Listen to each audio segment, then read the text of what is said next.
And good morning, good afternoon, and good evening, everyone. An introduction about how the Chinese e-commerce market during and after this epidemic period, and what are the opportunities during this period in this market. A quick introduction of myself. My name is Xiaoming Yang, and I have 15 years of experience in the Chinese e-commerce market, and I worked for Alibaba for a few years as the VP of Tmall Global and AliExpress. So that's why I helped hundreds of merchants to enter the Chinese e-commerce market. And also that's exactly, I know how difficult and complicated it is for the foreign merchants to do this business. Also, that's why with my partners, I founded this China Hub Club. And our purpose is to help the merchants to minimize their efforts, their risks, and their mistakes and their costs into the market. So we have different webinars and teaching program and reports, and also the connections in China, these kind of services to help our merchants. So let's get started. So today's topic, there will be four parts.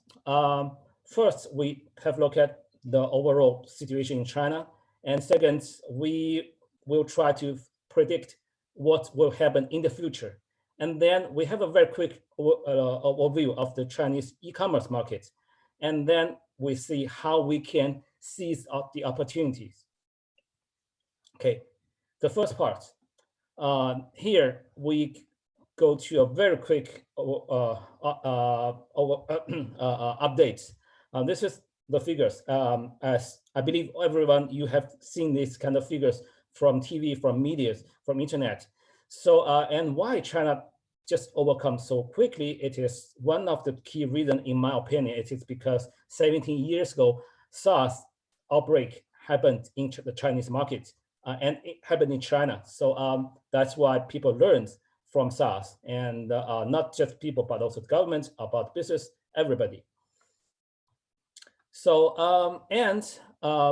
if we look at the markets, this is the latest data by the end of March, and we can see that most of the factories and the companies, they opened, okay? And not just, I mean, this is the across the whole China, including Hubei province and the Wuhan city, just where the virus started from.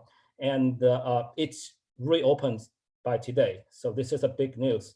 And if you go to the Chinese, if you are in China, you can see that people are in the shopping mall, in the restaurants, in the supermarkets. Their life is getting back to normal. And from the business people perspective, here is and from another figure from the Chinese government. It is called PMI, Purchase Manager Index, which represents the confidence of the businessman. Okay, and we can see that in February there was a big slump. Okay, but it rebounded to 52% by the March. And this is about delivery, because in China, currently about 70% of the parcels not delivered by people to people, but by the smart lockers, as the right-hand side showed. So that is why there's no need for people to face-to-face meet each other. And this also stopped the virus spreading. So I don't have the real-time number of the Q1 because Q1 just passed, but I chose the data of SF Express, which is the biggest logistic last mile company in China. And we can see that in the past Chinese year, which is the January and February, there's order volume increased a lot versus last year. So which means we don't have to worry about the logistic parts. So that's a very quick update about the virus situation in China. And let's make a little bit prediction about the future. So first, we look back to 17 years ago about SARS outbreak. I believe most of you guys still remember this. This was also a horrible time, very similar to this time.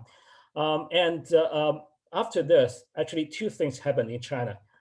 The first thing is about the economy and the retail markets. As we can see, the green number is the retail markets, and the black number, the black line is the GDP.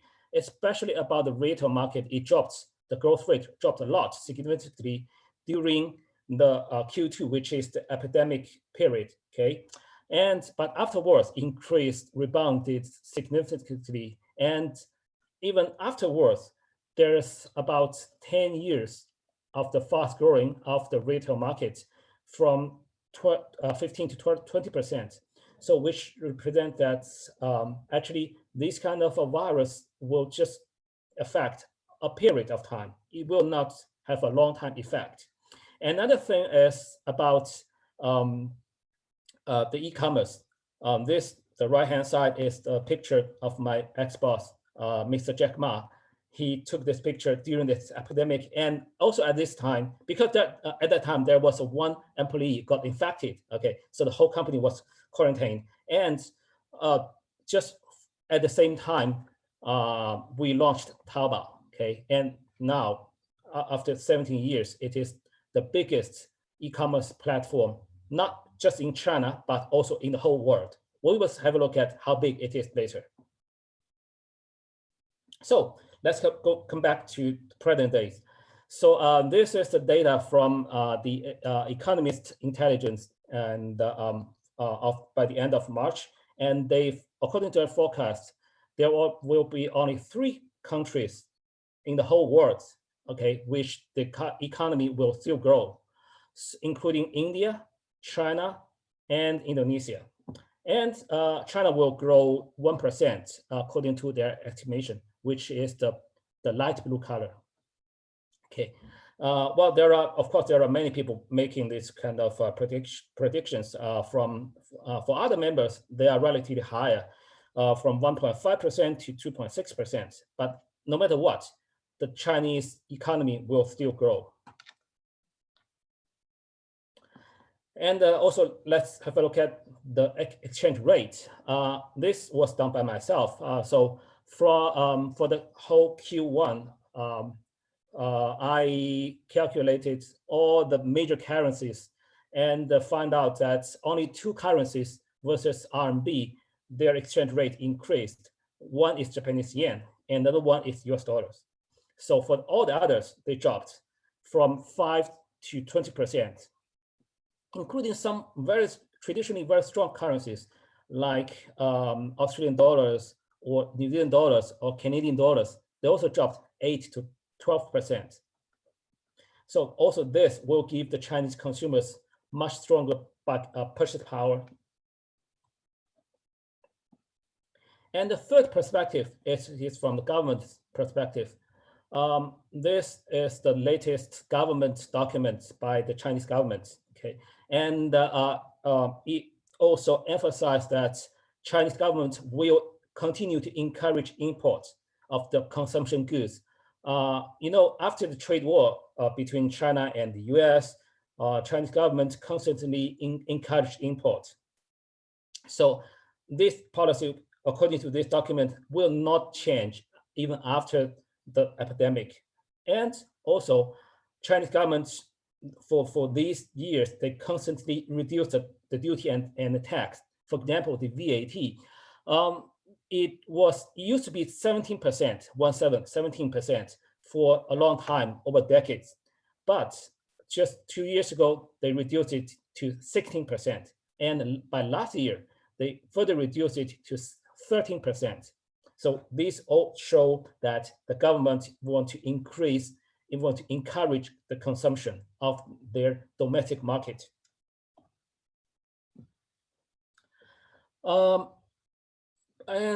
But not all the news are good. Okay, here are some bad news. One of this is there will be fewer outbound travelers from China. I believe that you have seen these kind of Chinese tourist groups in every corner of your country, of your city, right? So, but many of them, they will cancel their travel plan this year.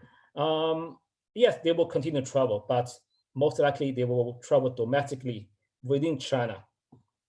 So this, and according to the study, every Chinese tourist, they averagely will spend 2,000 US dollars for their trip, not including hotel or air ticket or tourist group fee, just for shopping, dining, this kind of thing. But this kind of spending will be reduced at least 80%. And another impact is the Daigou market. Maybe you don't know what is Daigou. Let me tell you. In your home country, in your home city, you must have seen that many Chinese people, just like the pictures here, okay, they buy everything they could, grab everything and put this into their shopping carts. And the quantity is so huge. It is much more than they can consume. So why they do this? Well, actually, they are not buying this product for themselves, but they're buying this for their friends, for their families, even for business. Okay, and this is in Chinese. It is called 代购, which means buying agent. This is a big business. They took this product to sell online or offline. Most likely, they sell this on some social media platforms, like, say, for example, WeChat. There are so many people of these guys, and the markets, according to the calculation, the total market is like 40 billion US dollars in the year of 2018. And I predict that this market will also reduce by 70% because many Chinese, they went back to China.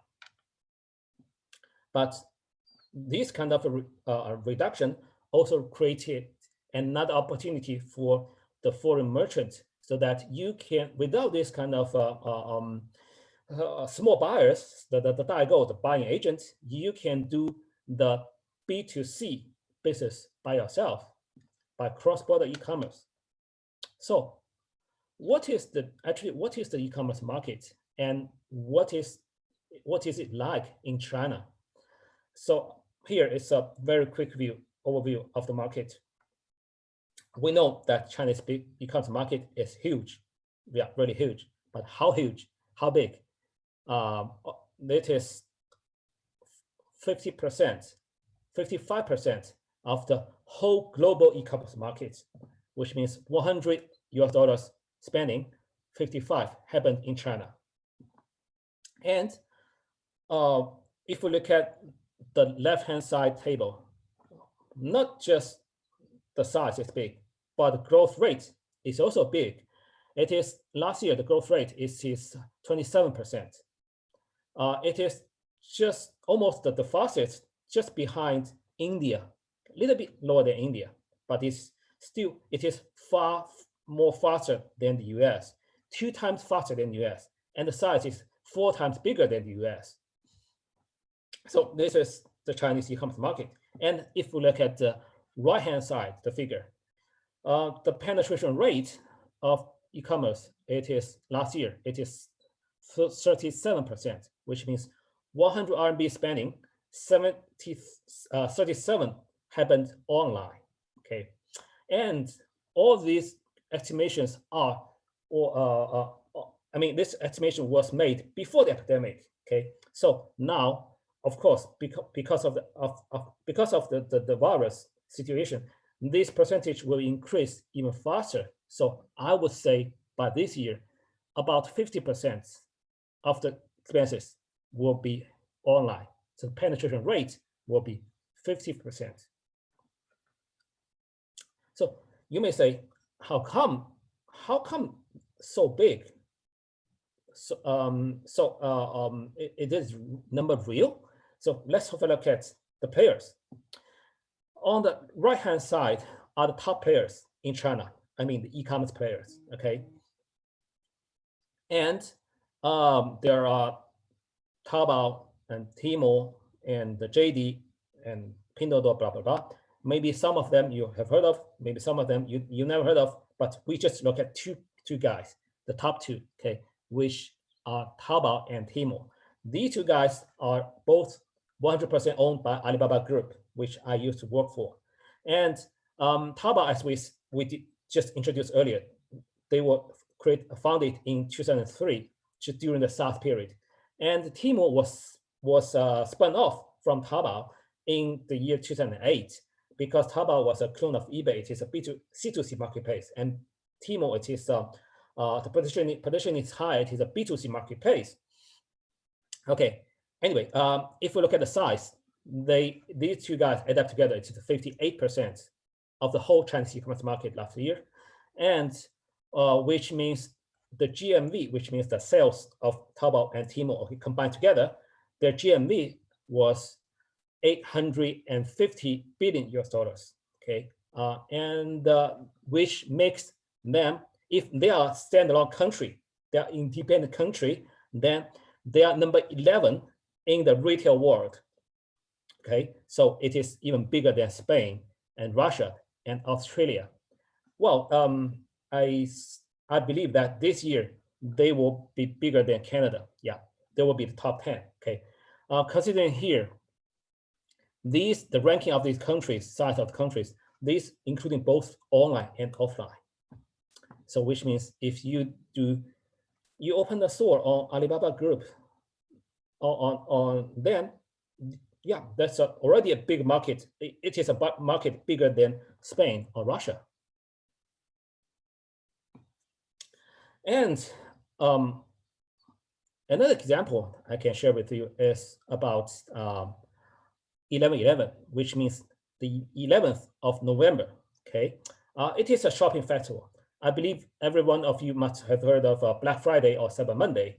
And if you look at the Cyber Monday of last year, 2019, then globally, including 500 websites and 30 countries, okay, add up together, that is 7.2 billion US dollars.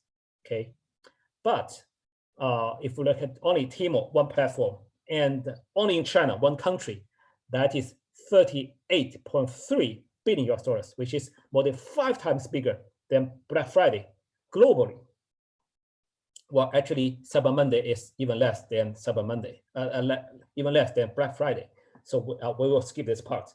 So this is the Chinese e-commerce market. And I guess you may think about 11/11, right? So yeah, it is. If we try to do this, try to think about this right now, we still have the chance to catch it. We'll have a look at this later. So, and today, my last topic, and of course, this is the most important topic, is about how we can seize this opportunity. So first, from the product perspective, okay, this is a survey of 1,000 consumers in China, okay, and to ask what we will do after the epidemic. Will you increase your spendings or keep it the same or decrease your spending? And of different categories, okay? The green color means they will increase, the yellow color keep the same, and red color means they will decrease. So as we can see, we can separate these all the categories into 3 parts. The first part, it is related to health, because after the epidemic, everybody care about their health much more than before. So that is why these categories will definitely increase, such as hygiene products, fresh food. Yeah, they like to eat fresh food, and nutrition products, and sports and fitness. Yes, this kind of thing will definitely increase. Also, the home cleaning, yeah, etc. Okay, and the second type is the traditional consumption. Okay, to make themselves happier, including apparel, fashion, beauty, and the personal care. Okay, these products will also increase. Okay, as we can see here, about 40% people say that they will increase the spending of these categories. And the last part is of course the rest. Okay, and we still can see that there are 6% of people saying that after the epidemic, they will not reduce their spendings. Okay, so to summarize this, we can see that people in China will not reduce their spendings even after the epidemic, and which is aligned with which we discussed earlier about what happened after SARS. And especially during these days, starting from the last week, if you search on internet, you can see many pictures that the Chinese people are rushing to the shopping malls, to the restaurants, for some sightseeing tour, these kind of things, because well, the epidemic is almost over, and people feel relaxed, and suppressed expansions just boom up. Okay, so there's a special term calling this in China. It's called retaliatory consumption. Okay, and this is from the product perspective. And another perspective is from the sales channels. Tmall, as we just described, okay, of which belongs to the Alibaba Group, it is still the biggest channel. The right-hand side is about some hygiene products selling on Tmall, okay, masks, gloves, or or this kind of thing, okay. Well, of course, they increase like skyrocket, right? So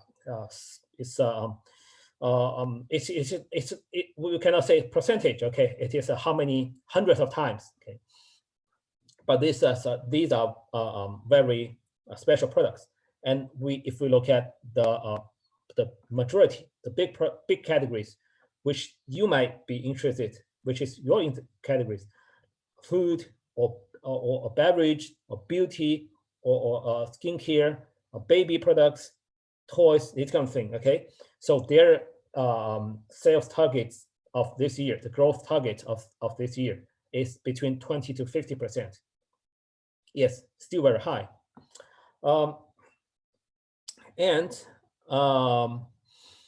So that is why we say Tmall or Tmall Global should be your entry point to the Chinese e-commerce market. So you may ask, what is Tmall and what is Tmall Global? What's the difference? To make it short, Tmall Global means cross-border e-commerce. And for the details, we will have a webinar to introduce this later. Okay, and the next dimension is to look at this from the marketing perspective, how to let people know your product, right? Well, if you are Nike, you are you're Apple, well, everybody knows it. But if you never been to China, nobody knows you, then how? And you know, it's just gonna be very expensive if you hire Jackie Chan and make a TV commercial. So, but I'm going to tell you that these are outdated. This is not for now, okay? The biggest trend of marketing this year, it is live streaming e-commerce. It combines the sales and marketing. So people will, for example, I sell this mug, okay? And this is a live show I sell, okay, tell you how good this mug is, the size, the capacity, and the color, blah, blah, blah. And then with a single click, you can immediately buy this mug. And also the cost of these celebrities is much lower than the traditional way, which is like Jackie Chan, okay? And many of them actually they charge by commission, commission based. If we look at the right-hand side, here are some platforms of live streaming e-commerce, such as TikTok. I believe you know this. Yeah, in your home country, TikTok is very popular. And WeChat, I guess you also know this. Many of you, maybe you have WeChat on a mobile phone, and this is by far the biggest player in China, dominator of the whole social media market. And by the end of this February, they also launched WeChat live broadcast, WeChat live streaming. And third one is Taobao. They started the business in 2016, and now it is one of the biggest. And the last one, I guess most of you never heard of it. It is called Kuaishou. You never heard of it, right? Yes, it is the it's similar to TikTok, but it is focused on the north parts of China. TikTok is popular in the southern part of China, and it grows even. It is one of the fastest growth player on the market. One of the biggest player, one of the biggest KOL on Kuaishou. His nickname is Simba. Okay, his target of this year, it is 100 to 150 billion RMB for this year. Well, you may think that's crazy. How come? Well, if even he can achieve 10% of it, that is still 10 to 15 billion RMB for a year. Crazy. That is Kuaishou, a platform you never heard of it. So, and if you look at TikTok, which you guys are very familiar with, then also there are some changes during this epidemic because, for example, food, tasty food, it is very popular. This is the growth of hashtag tasty. In Chinese, it is called 美食, which means tasty or tasty food.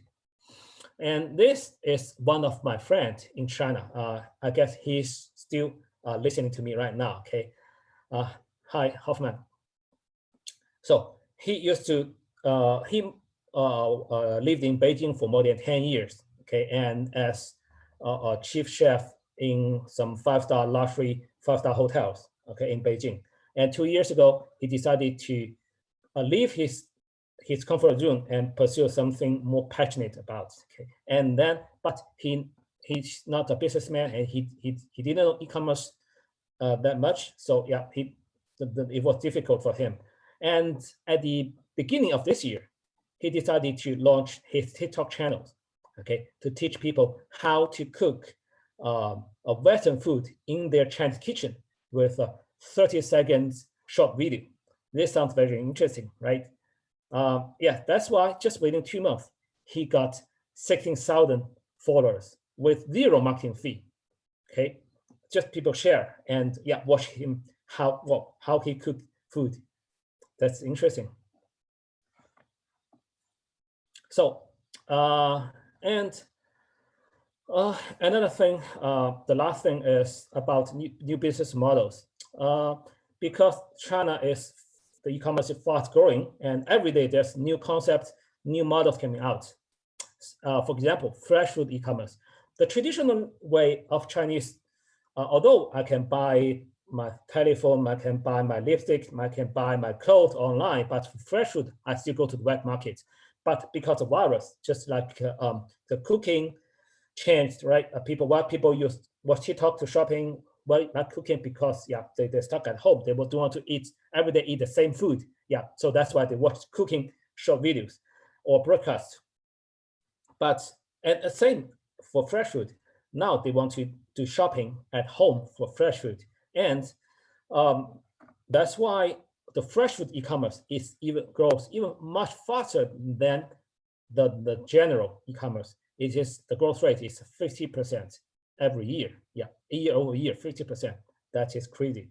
And if you look at these pictures are the two biggest two guys on the market.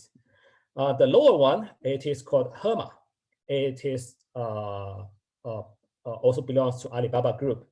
I personally involved in the initial business concept design of Hema fresh food, and the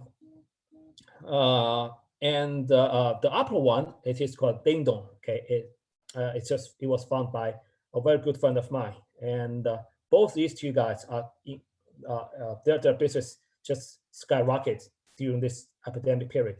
So what I'm trying to say by this slide is the whole market is fast growing. Every day there's a new something new coming out. So that is why to be successful in this market, we should keep learning and keep trying and keep iterating our business. Always try something new.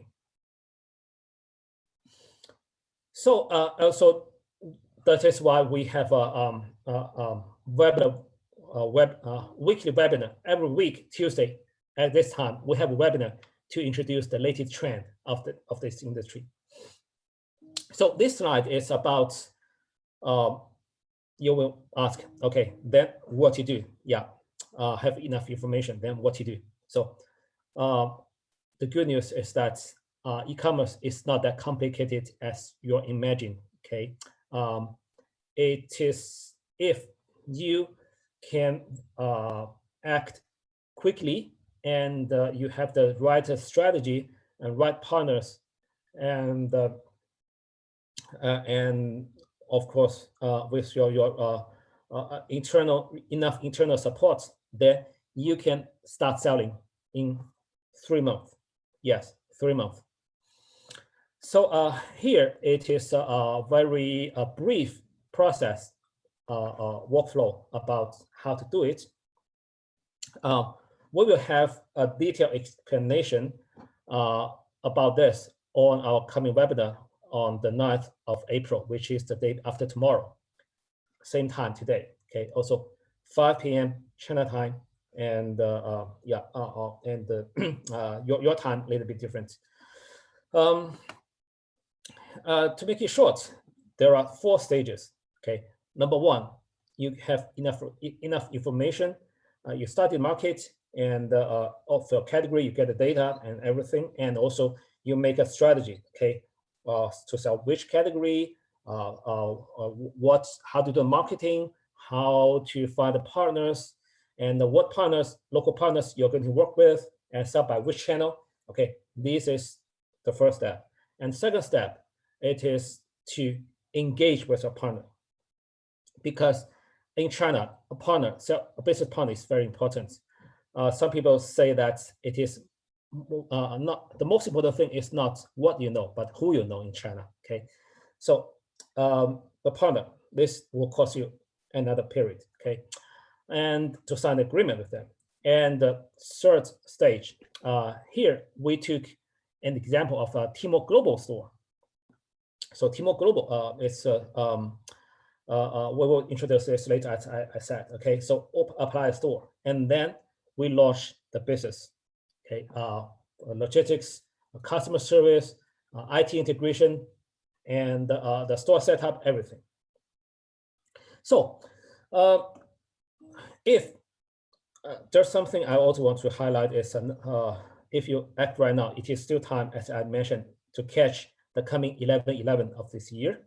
Okay, and number 2 is the Tmall and Tmall Global, including also as well as some other major e-commerce platforms, to support the merchant during this difficult period. They have policies to waive their some service fee or commission, something like this. This is not some big money, of course, but it is still show the attitude of this company, of these players.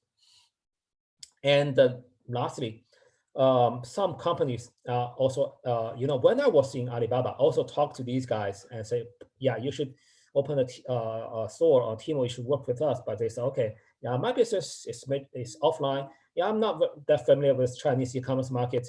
Maybe it's not the right timing. But after the epidemic, these guys, they see the necessity and the urgency to do the business. So yeah, now they just launched their e-commerce business in Tmall last month in this March. You can, if you don't know what is a Tmall store, you just type, for example, product.tmall.com in your browser, or ikea.tmall.com. Yeah, then you can see what is there. Okay. Of course, you can also try nike.tmall.com or apple.tmall.com. Yeah. So the last part, the last slide is the conclusion. Number one, it is to offset the difficulties in your home country, or especially the offline markets, then you should consider the market in China. And because this is China, the GDP is still growing, the currency is strong, and the government, they encourage import, not like some other countries. When I was in AliExpress, some countries, they don't encourage import. They increase the duty. They block the parcels. Yeah. So, but China, this will not happen. And of course, I'm talking about the legal way. Okay, I'm not talking about the smuggling way. Okay. And the second is the Chinese offline consumption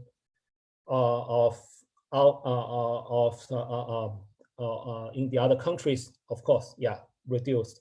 The less people there, less travelers, less daigou, or even less people buying the properties there, right? But the Chinese guys, they will not stop buying the foreign products. Okay, yeah, they will keep shopping. This is for sure.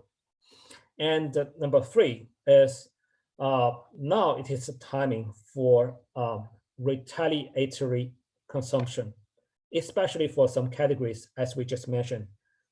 Okay, fresh food, nutrition products. Nutrition products is very popular, and apparels or fashion, sports, fitness, beauty, personal care, etc.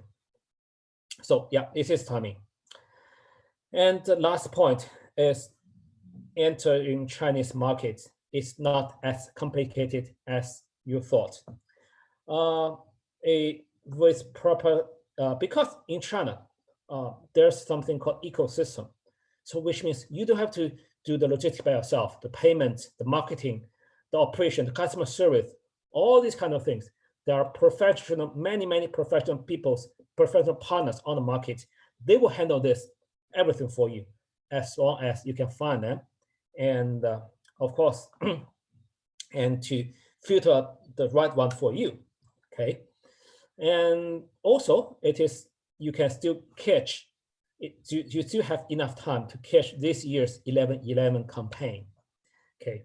So that's all for today's introduction. And I will give my time to Anna, my partner, and he's going to give you just 3 minutes to introduce what's our ongoing event. Okay, please, Anna. Yeah, thank you, Xiaomin, for so many insights. By the way, I just want to remind for all our viewers, you can ask questions in Zoom or in YouTube, and we will try to give answer during our webinar. So again, I want to summarize thoughts what Xiaomin tried to tell us. First, China is market fully ready for launch e-commerce business from foreign companies and foreign brands in China super quickly. And infrastructure is ready, and many companies already did it. But it's 100 and 1,000 companies and brands around the world who always think, oh, it's a super complicated. I don't know Chinese. I don't know the process itself. So this is why that's why we create a webinar about cross-border e-commerce. And why cross-border e-commerce? Because it's easy to start. So you don't need any Chinese company. You don't need to pass CIQ, which is quarantine certificate.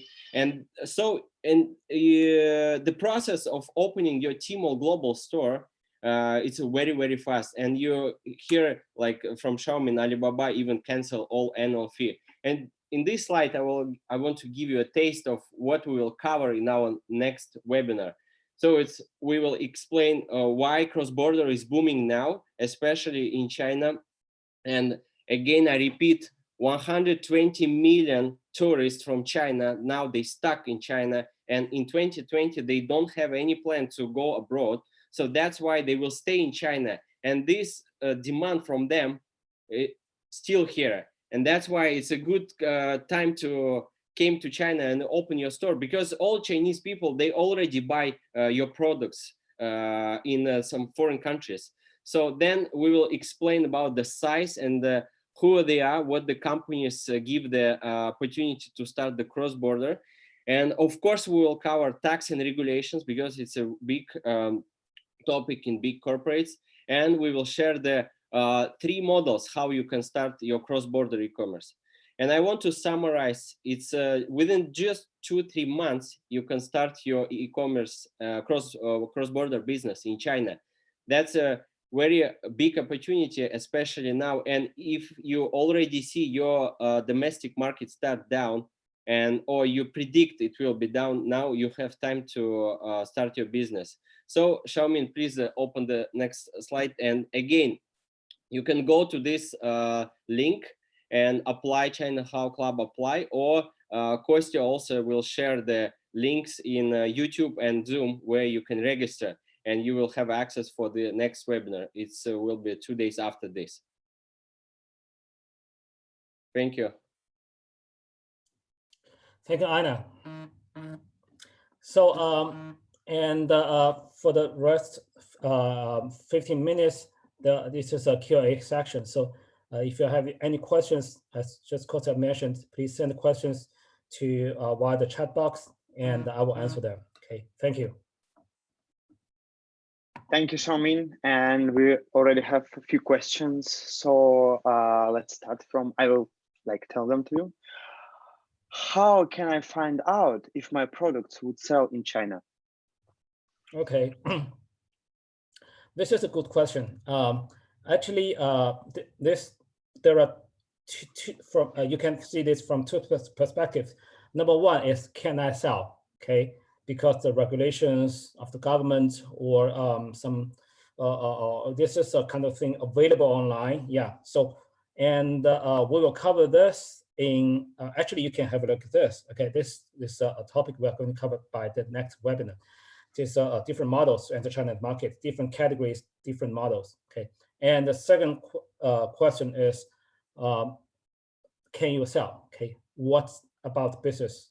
Yes, I'm in China, but how can I know the business is good, or how can I increase my sales?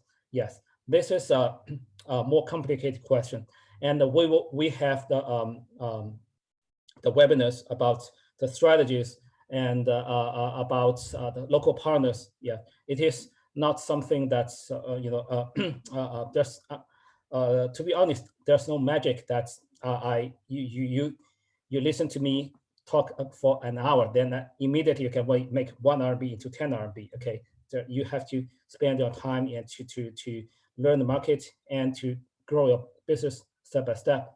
But we will be here together with you. Okay, thank you. And another one, how can I determine the size of the price for my category? Okay.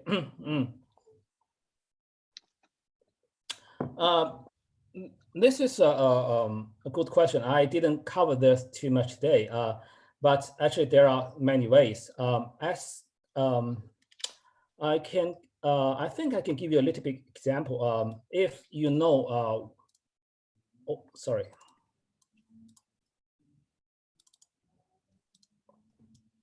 I guess everyone must have heard of Taobao. Okay, if you haven't, let me show you. Okay, so in this Taobao, you can enter whatever you like. For example, Nike. Okay, so then here will be the products. Okay, with this you can enter any or iPhone or a brand or a category name. Okay, for example, toys. Yes. Okay, then the products will list out here, and then you can see that the price and the sales volume of this product, and so that you can feel that, because you know your own product. Okay, then you can benchmark and see how there are different ways to do this. For example, number one, you can see what is the overall volume of my product, okay, and how much I can get. And number two is there any price gap?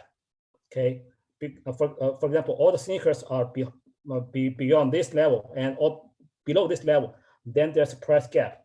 There you can target.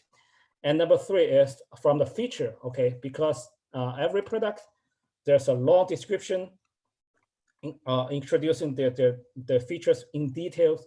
So you can, from this, you can also see, okay, oh, is my product suitable to sell on this channel? As you can see here, a lot of information, okay? This is also one of the biggest difference between China e-commerce and the American version. For example, Amazon. On Amazon, usually every product just 2 pictures, 3 sentences, that's all. But in China, usually, yeah, they're so super long and super detailed.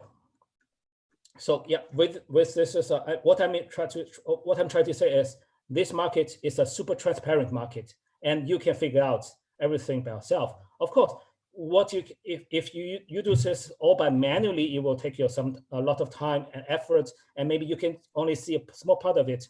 And our group, our club, we also have the data report, which can help you to find out the opportunities more systematically. Okay, thank you very much.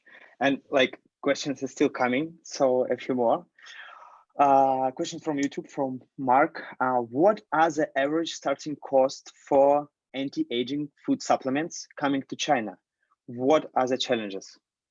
Okay, this is a good question because this is my favorite category. Okay, food supplements or say nutrition. Definitely to sell nutrition products in China, it is a very tricky product category because if you sell this in the offline market, you need something called blue hat. I guess you have heard of this. It is super difficult to get because travel governments, they have something called CIQ, China Product Inspection and Quarantine, to control this kind of product selling. If you say my product is certified in Europe, in US, in Japan, sorry, it doesn't work. Okay, you need to be certified in China. And how to certify it? I don't know. Okay, you need to figure out by yourself. So this is traditional. Okay, but luckily by the cross-border e-commerce, you can sell your product via this channel. Okay, without the CIQ. Also, if you're talking about the cost, well, it's about for nutrition products. If we don't calculate, of course, we don't calculate your inventory cost, this kind of thing. Okay, just the store setup cost and the money paid to Tmall and marketing fee and to our partners, everything add up together. Okay, only not including your inventory costs. Okay, so I would say to launch a business and to market your product for 1 year, you can do this within $1 million. How to do this? Well, we have another class about how to budget e-commerce in China. Okay, so we will break down everything in detail: how much to pay for logistics, how much to pay for the partners, how much to pay to Alibaba. Yeah, you will see this.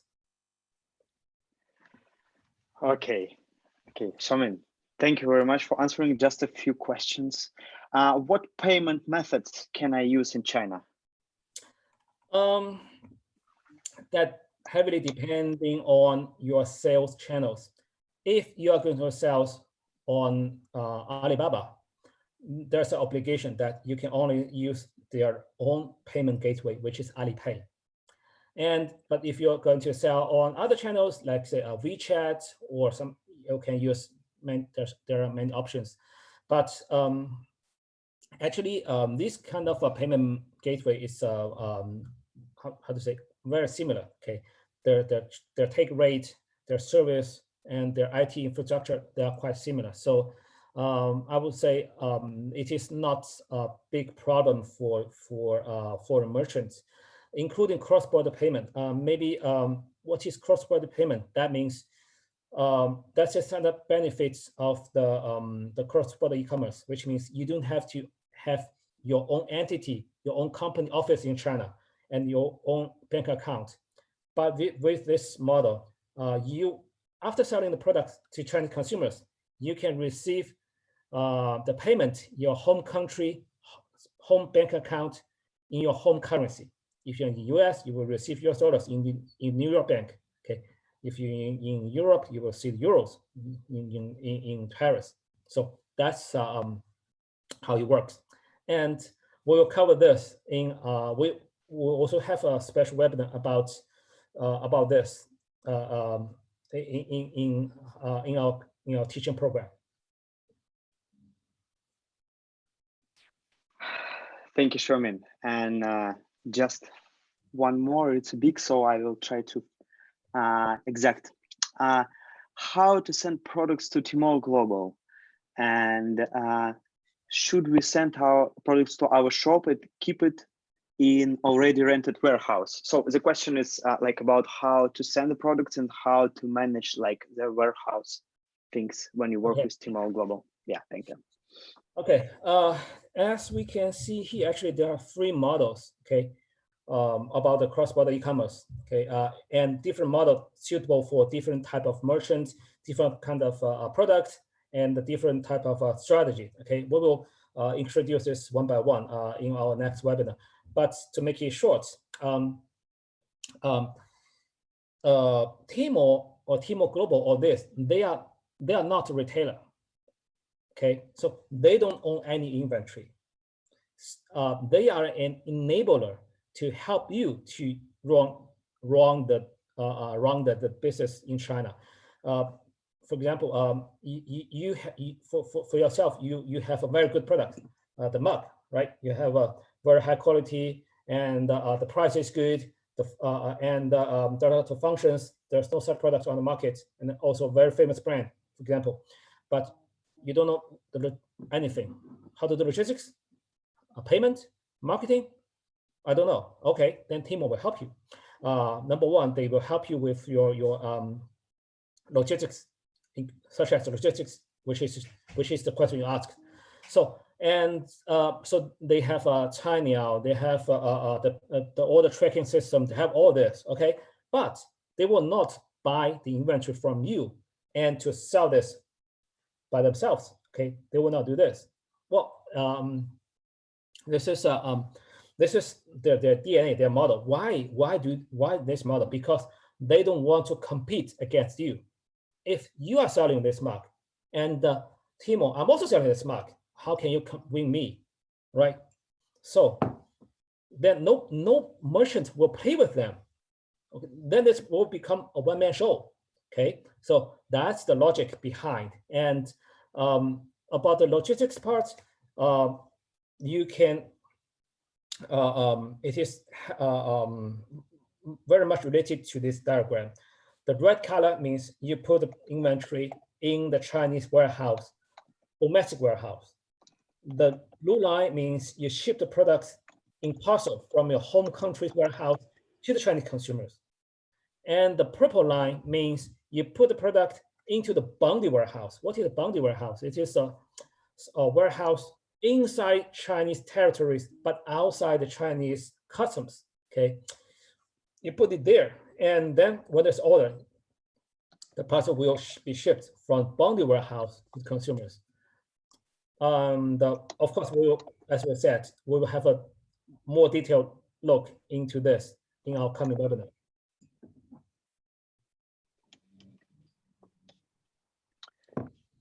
Thank you, Xiaomin. Maybe just a few more, and one is right here about the COVID. Yeah, what kind of messages or images do you think we should use on our product listings to reassure Chinese customers during and after, I think, coronavirus? That's a good question. Actually, we have another class about how to decorate a store, okay, including your question, how to put your product. Because if we look at here, okay, the example I gave you, if we look at here, all the pictures here, okay, we call this main picture, must be attractive, so people will click, okay? And the title here must be attractive, so people will click, okay? All these are very tiny but important things. I always say that retail is detail. So after the virus, if we just shortly after virus, of course there is something we can do. For example, we add this is some kind of sanitation or antivirus, some keywords like this. Of course, it will increase the search ranking significantly. People will easily search you, right? And also on this image, we can put also some information, like say a virus here, and we the product kills it, right? Something like this is more creative.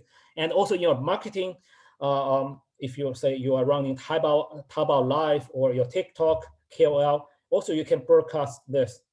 Yeah, this is not just kill the virus, but also something like say to improve your health level, or to protect your families, this kind of thing. There are a lot we can do, of course. Thank you, Xiaomin. And I think like that's it. And now it's 1 hour. So let me just ask very shortly one question for myself. Let's think that some people, maybe they just learn, they're just very new for China. And so if you would say just one thing, the most important thing from this webinar, what is your suggestion? Please share. Okay. Well, I guess the only one thing is you should act now, okay? Because if there's no way you can learn swimming just standing on the shore, right? You have to jump into swimming pool, then you can learn swimming. So and the Chinese e-commerce is not that complicated as you imagine, as I said before. And with our help, we wish and let's together make our business more successful together.